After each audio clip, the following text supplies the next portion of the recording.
Have you ever made a decision that felt so right, but for some reason, everyone around you acted like you were absolutely nuts, absolutely insane for making that decision? Well, today we're going to talk about what it means to go against the grain. And it's about trusting your intuition and becoming comfortable with being misunderstood. So, welcome to the Main Allure podcast with your host, Laura. So, before we begin, I want to officially welcome you to season 2, episode 21 of the podcast. I had to take a much needed break to take care of my health, but I am so grateful that you're here listening and dedicating time to invest a little bit on yourself because that's what it's all about. So thank you for being here. Anyway, in today's episode, it is all about the moment that you decide to trust yourself. Even when other people do not understand your choices, your life path, or even your timing. And the truth is that sometimes when intuition talks to us, it usually whispers. It's not a loud, profounding noise, but the pressure of it all is what screams.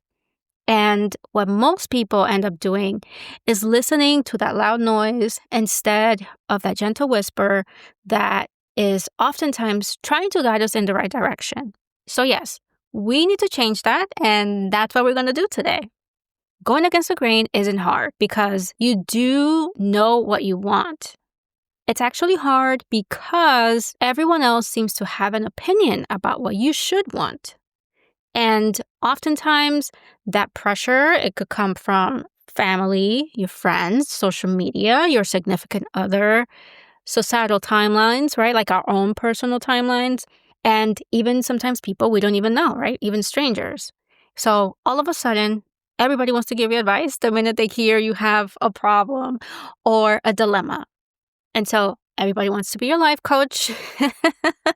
But in the end, no one can dictate what decision you should make because you're the one who has to experience the consequences of your choices. So regardless of what they tell you, in the end, you're going to have to deal with whatever consequences come from that, right? So whether it's negative or positive, it doesn't matter. You're the one who's going to have to deal with that, especially when you're up late at night wondering if you've made the right decision or if you've let the right people influence you, or even why you let people influence you so much. I personally know someone who went through this experience where she had a prestigious job, a respectable job. She was doing amazing. She made great money, great benefits, all of those things. And I'm sure her family was absolutely proud of her. But internally, she was miserable. She didn't enjoy her day-to-day. She was, bored, even though she was in the eyes of everyone else. She had an absolutely perfect career, perfect life. And so she wanted more. She felt like she needed to do more than what she had at the time. So she was trying to figure that out. And I commended her for it. Then one day she didn't have a plan exactly, right? She didn't have a strategy. But what she did do was she started exploring and figuring out what she should do. She was trying to figure out what else was out there. So she decided to start her own business with a close friend. And after that, things started picking up. And now she's doing amazing. She's working all the time. I haven't heard her complain about work. So I guess that's a good thing. But overall, she's been able to live the life that she's always wanted. I'm absolutely proud of her. So I know she's listening. But anyway. But yes, most people would have told her that she was crazy for leaving this amazing job that had all the things that most people would want. Sometimes you have to do what is best for you, regardless of how other people feel about it, because you're going to have to live that life. You're the one who has to get up every morning and do the work. And if you think about it, sometimes it could be about moving somewhere, getting married, staying single, doing something too early or too late, depending on who you ask. My point is that most people will tend to want to police your timeline about your decisions and with things that they don't necessarily have to live through. But the happiest people I know, they stopped caring about being on anyone else's timeline. They care more about being aligned. For my own personal experience, there's something that I've also been trying to go against the grain on, and it's actually the thought that nowadays, and it has to do with the podcast. So nowadays, everybody's doing video podcasts. You see them everywhere. You see them all over the internet. And it's amazing, right? Like everybody's doing great and it's awesome. But I've been trying to quietly protest it. It's something that I've been struggling with and, like stomping my feet, like trying not to do, because it wasn't the intention for me to do video, right, when I started this. And it was on purpose. I don't want to be seen, right? I don't care to be on someone's phone. I don't care for my image to be seen anywhere, honestly. So I've been wanting to just communicate through my voice and who I am, so that people can get to know me for me and not necessarily for what I look like. I don't want people judging my opinions based on my looks. I want to feel respected and understood.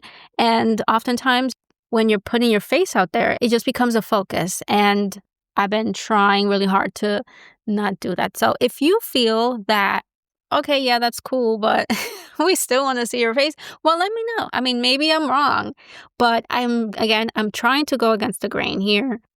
Send me a message. Tell me what you think.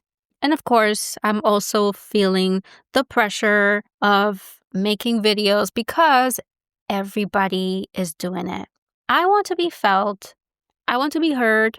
That's one of the things that I've always missed about my life experience. Always being looked at and not necessarily heard or listened to. So the impact that I want to make has absolutely nothing to do with the visual representation of myself. For now, I think I'm going to stick with audio. We'll see about the future. Now, the thing about going against the grain is that you're always going to look like the black sheep. You're going to look like the person who is not doing things the way that everyone else is doing things. And it's going to, I'm sure, rub people the wrong way. Now, I know that there are studies that talk about how going against the grain can actually reduce anxiety. And I know there was a study on Psychology Today that when participants' goal was to fit in with a group of people who disagreed with them, their cardiovascular responses were consistent with a psychological threat state.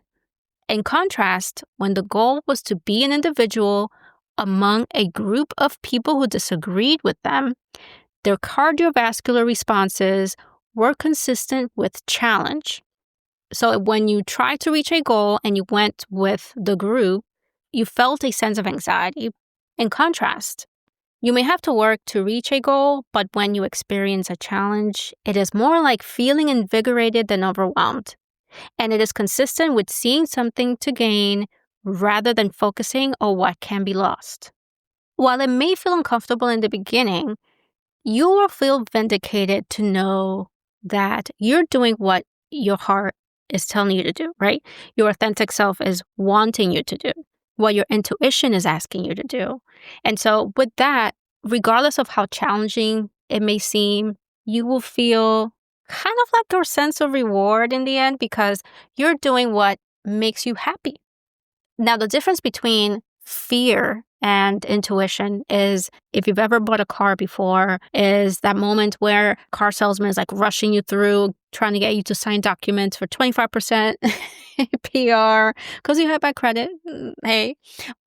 But when you think of intuition, it's more like curiosity. Even though it may whisper, it's just not going to go away until you take care of it, until you deal with it. It's almost like ASMR, right? When it's kind of like in your ear telling you, hey girl, you got this. It's okay. Don't worry about it. You can do it. Hey guy. I know I'm being silly. But anyway, you get the point. Intuition almost feels like if you've ever had a Zoom or had conversations on video with someone, and for some reason they're having this, they're telling you something very important, and out of nowhere, their fire alarm battery, is beeping, like their alarm is beeping, telling them, hey, you need to change the battery. That to me is intuition. You could talk all day long, you could say whatever you want, but no matter what, you cannot avoid the beeping sound that you hear. And sometimes you can even hear your own thoughts or even understand or even process what the person is saying because you're anticipating the next beat. So that to me is what intuition feels like, is that one thing that it's very, it's very meek, it's very unassuming, it's not in your face, but it's there. And it's going to make sure that you know that it's there so that you can make the decision that you need to make, so that you can face the music, and it won't go away until you take care of it, until you actually address it. So if you haven't changed the battery on your fire alarm, maybe it's a sign that you need to do that as well. It's so important to do what works for you, to make sure that no matter what, you are paying attention to your intuition, and you're not letting the crowd, you're not letting people dictate how you should feel, what you should feel, and what you should be doing, right? Always listen to your inner voice. Listen to the voice that is whispering and is trying to tell you to never ignore that feeling, to never ignore the thought, to never ignore the challenge that comes from doing what is best for you. Now, you also have to ask yourself, well, what decision would I make if nobody had an opinion? And this includes an opinion from your mom, your friends, the internet, doesn't matter, just you.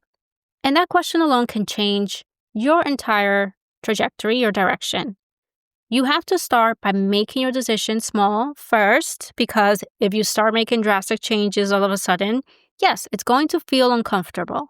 But the best thing to do is start small. You can explore, experiment, take baby steps, do some research, right? Create a strategy, my favorite word. Figure out where are you being pulled toward. And those tiny little rebellious acts will eventually create that big aligned outcome that you are searching for. People are going to judge you without understanding your why. And if someone's judging your choices, they're really judging you from their fears, their experiences, and their limitations. Because remember, those are theirs. They're not yours. And honestly, most people are really just going to be projecting things that they're not really advising you on, because that advice is really coming from their own experience and their own capabilities. And it's really just what they would do if they were in your shoes. Nobody can walk in your shoes, right? Only you can walk in your shoes. Now, the next thing you have to do is build a sense of self-trust through evidence. And so I want you to think about, maybe there's scenarios in the past or things that you've made decisions on.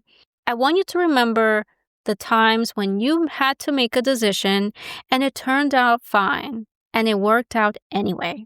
I want you to hold on to that, because it is enough evidence for you to know that you can make decisions and you can achieve what you set your mind to. I mean, honestly, one of the things that I've always said is that if you can do something once, if you can build something once, if you can create something once, you can do it again. So do not let people discourage you from making decisions when only you know, right, what the outcome will look like. So do not limit your strength, your power, and continue to work towards what you truly want, because that decision is proof that you can trust yourself. So don't ever doubt it. If you're wondering, well, how do I stay content even when others don't approve of my decisions? Hold on to your why. Why did you make the decision? Write it down. Say it out loud. The other thing is reducing the audience. And I think this is one important one for me. I have learned from experience to reduce my audience, because not everyone deserves access to your plans, especially if they're constantly and consistently making you doubt yourself. If they're always making you doubt your intuition, they shouldn't have a say, and they shouldn't be a part of your decision-making process. Lastly, make sure that you're focusing on the feeling and not the optics. Does your choice make you feel peaceful? Does it feel good? Does it feel authentic and genuine?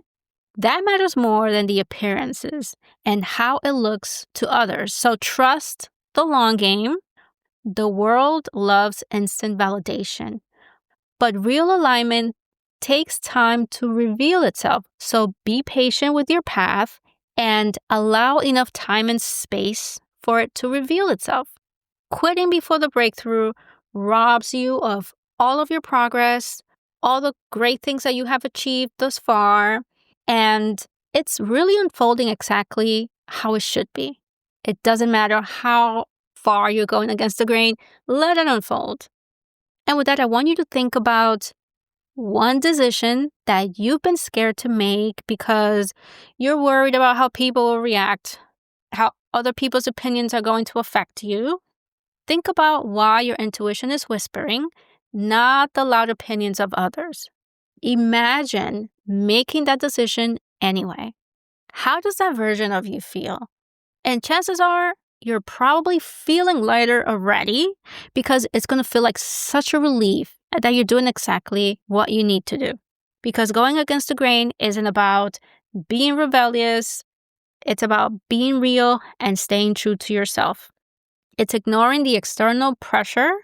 It isn't selfish. It's actually self-respecting because you're respecting your own boundaries, your own decisions. And one day, those same people that were questioning your choices, they will admire your courage. And wouldn't that be wonderful? All right, thanks for listening today. I am absolutely honored and grateful to be listening to the podcast. If you feel that this episode has hit home, please go ahead and like and share. And if you need to tell me about my video podcast, leave me a message, send me a comment, whatever you need to do. And I will look out for that. I'll listen. I will definitely pay attention. And with that, thanks for listening to the Manila podcast. Until next time, take care. Bye.